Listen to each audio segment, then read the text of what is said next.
Podcast ini spesial dibawakan untukmu oleh Remote Worker Indonesia, sebuah platform mentoring untuk menembus remote work. Kerja dari rumah, gaji dalam dolar. Cek website kami di remoteworker.id. See you there.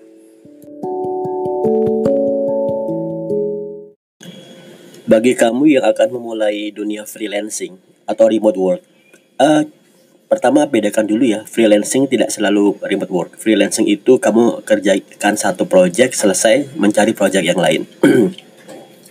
Sedangkan remote work yang saya maksud di sini tepatnya adalah dalam kepanjangannya remote long term employee. Jadi kamu bekerja di perusahaan jarak jauh yang kamu dibayarnya per bulan, fix $3.000 misalnya. Nah, oke. Kedua hal ini punya sisi baik dan sisi buruknya masing-masing. Pernah saya sebutkan, cuman sekarang saya akan fokuskan di sini. Pertama, dari sisi freelancing itu sekarang sudah punya marketplace banyak sekali. Yang paling besar itu Upwork.com, karena dia adalah merger dari Odesk.com dan Elance.com. Cuman pada akhirnya mergernya sepertinya sahamnya lebih banyak yang Odesk, sehingga lebih ciri-ciri Odesk-nya lebih banyak. Jadi Elance-nya sepertinya malah hilang. Elance-nya hanya tersisa di bagian escrow untuk fixed price project. Dulu Upwork itu, pekerjaan di Upwork ada dua jenis. Odesk ya. Pekerjaan di Odesk ada dua jenis, dibayar per jam dan dibayar per selesai. Kalau dahulu per jam itu pasti dibayar oleh klien. Nah, cuman yang di Odesk dulu yang fixed price itu bisa nggak dibayar karena saat itu tidak ada mekanisme escrow namanya. Escrow itu adalah klien menyimpan dulu dananya di Odesk untuk kemudian begitu pekerjaan selesai akan dibayarkan. Jadi terjamin. Nah, mekanisme ini ada di Elance. Nah, begitu merger Odesk dan Elance menjadi Upwork, mekanisme ini sudah diterapkan di Upwork. Jadinya untuk pekerjaan yang fixed price Anda terjamin. Nah, kemudian dalam segi menembus jobnya, awalnya saya sangka menembus pekerjaan yang perusahaan langsung itu lebih sulit ketimbang di Upwork, yaitu urutan saya dulu saya berpikir kalau kamu mau kerja ke perusahaan secara langsung, kamu harus melalui Upwork terlebih dahulu. Upwork terlebih dahulu, ada portofolio remote work, baru kemudian kamu bisa masuk ke perusahaan langsung. Tapi ternyata ada beberapa kasus teman-teman yang tidak pakai Upwork, dia langsung ke perusahaan remote tersebut dan diterima. Nah, itu enaknya. Nah, jadi seperti itu bisa. Kalau kamu misalnya nih nembus pekerjaan ke perusahaan langsung nggak tembus-tembus, kamu bisa nyoba Upwork. Misal Upwork nggak tembus-tembus, kamu bisa coba ke perusahaan langsung. Jadi dua sisi ini bisa kamu coba. Untuk situsnya, kalau di Upwork itu tentunya di upwork.com. Untuk ke perusahaan langsung, kamu bisa masuk misalnya untuk Python ke Remote Python.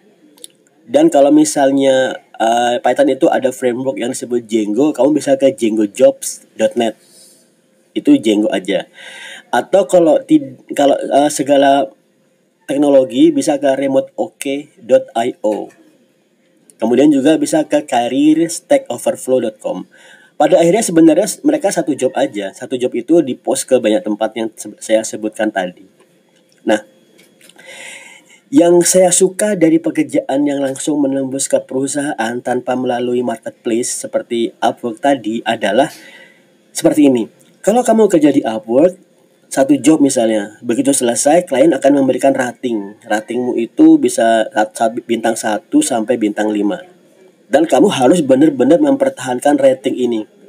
Begitu kamu sekali flop misalnya, dapat rating 1, nggak mesti karena kamu jelek kerjanya, bisa aja kliennya yang ngaco, maka ratingmu akan turun drastis dan kamu saat akan apply job lagi susah sekali. Karena saat kamu apply, si klien akan lihat ratingmu. Kenapa orang ini ratingnya 1? Ngapain saya milih dia? Lebih baik saya milih orang yang ratingnya 5, ya kan? Ini seperti kalau kalian ojol lah. Di ojol tuh misalnya kamu kasih rating 1 kan mereka mencak-mencak tuh karena kemungkinan akan sulit dapat job.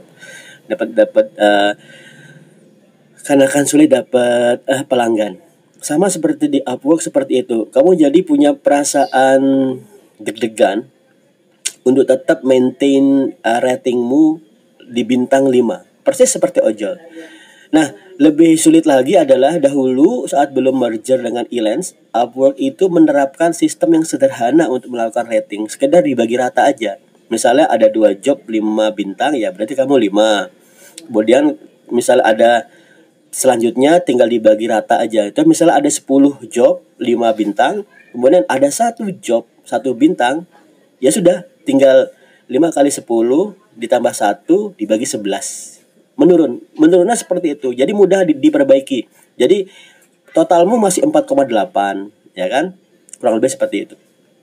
Nah, kalau sekarang yang model sekarang, Upwork itu punya yang disebut JSS, Job Success Score.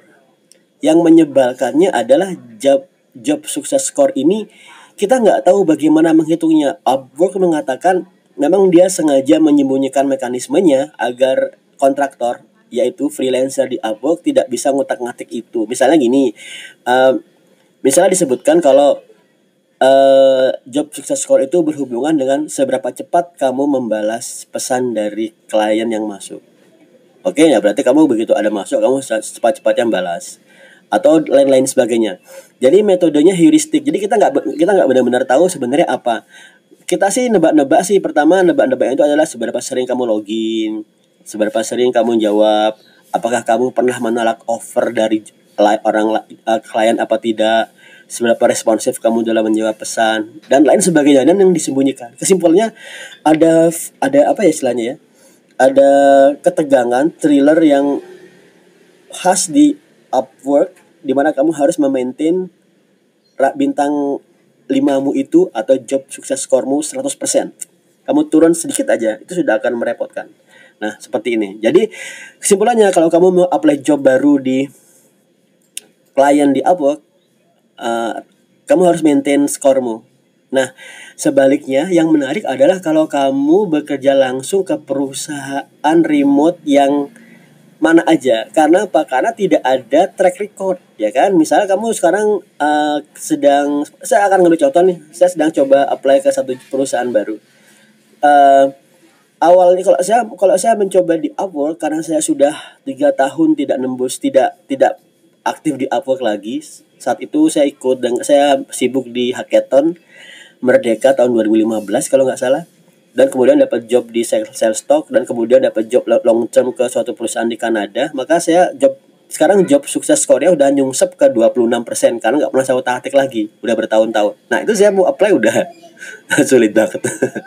Nah, tapi kalau misalnya saya apply ke perusahaan langsung, maka saya gampang aja, saya tinggal nyebutkan, hey Jack, previously I'm working in Upwork for about 4 years, but I've already abandoned that, so my success score is way below the expected value. But I'm highly skilled, and yeah, this is the proof that I have already working with the other company for 4 years in Canada. So I will be a great addition to your company. Seperti itu, ya kan? Nah, bahkan kalau kamu masih nol di bidang portofolio, kamu bisa langsung coba aja apply ke perusahaan itu. Syukur-syukur diterima. Tetap ada tesnya. Nah, yang tantangan selanjutnya adalah kalau di Upwork itu klien meng-hire kamu berdasarkan cover lettermu, yaitu kamu dengan trik yang kami berikan di remoteworker.id, kamu merancang cover letter yang bagus, kemudian kamu apply, lolos. Kalau di perusahaan besar seperti itu, mereka ada banyak jenjang tesnya. Pertama, kamu dites masalah umum oleh HR. HR itu apa sih? Human Resources. Oleh HR lah pokoknya.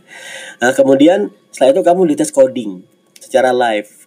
Kamu online, dia online, kamu ditanya, kamu ngerjain dan sebagainya. Jadi kamu ada tes codingnya. Nah, kemudian masih ada lagi tes lagi, paid test misalnya. Ada di tes nih, kerjakan ada proyek dalam seminggu. Kalau kamu berhasil bagus, kamu diterima. Kalau enggak ya selesai, tapi dibayar. Nah, jadi tahapnya seperti itu. Tapi begitu kamu lolos, ya sudah, jaminan kerjaanmu per bulan itu langsung $3.000 seperti itu.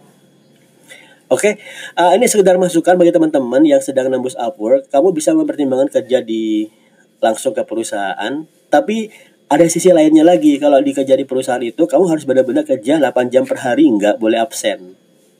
Ya kan? Nggak boleh, kamu harus benar-benar 8 jam per hari. Jadi harus menjaga performamu. Ini bisa disiasati lah. Itu malah asik. Kamu bisa bangun tim di balik perusahaan itu. Perusahaan nggak perlu tahu. Jadi kamu bangun tim, kamu bagi delegasinya, kamu bisa maintain quality dan maintain report yang bagus ke perusahaan. Tekniknya seperti itu. Kalau di Upwork ini nggak bisa kamu lakukan, karena Upwork itu rada-rada ketat dalam hal penggunaan tracker. Kalau kamu ketahuan login bareng-bareng, kamu bisa di-ban. Tapi ini mungkin dulu ya, kebijakan nge-ban saat login bareng-bareng itu dulu. Kayak sekarang sudah lebih slow.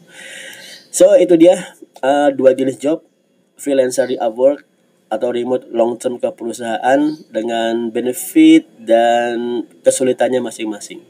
See you in the next podcast.